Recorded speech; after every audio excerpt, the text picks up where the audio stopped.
সব সজনে পাতাগুলোকে আমি সব ছড়ে নিয়েছি। আর এখানে অল্প একটু পেঁয়াজ কেটে নিয়েছি, আর এখানে ডাল নিয়েছি, মুসুর ডাল।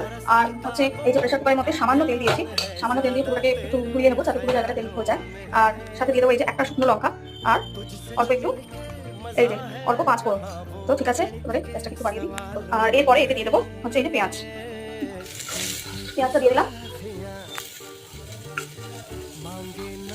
পেঁয়াজটা দিয়ে দেওয়া করে পেঁয়াজটা লাল করে ভাজা দরকার নেই। এরপরে দেখো এটাকে ভালো করে নাড়াচাড়া করে নেবো, একটু নাড়াচাড়া, বেশি নাড়াচাড়া করার দরকার নেই। অল্প নাড়াচাড়া করে নেওয়ার পরে এর মধ্যে আমি শাকগুলোকে অ্যাড করে দেবো। দেখো এর মধ্যে আমি শাকগুলোকে, এই যে সজনে শাক বা সজনে পাতা যাই বলো না কেন, এটাকে আমি দিয়ে এরপর আমি জল অ্যাড করে দেবো। তো দেখো একটা কাঁচা লঙ্কা দিয়ে দিচ্ছি, ছোট কাঁচা লঙ্কা একটা।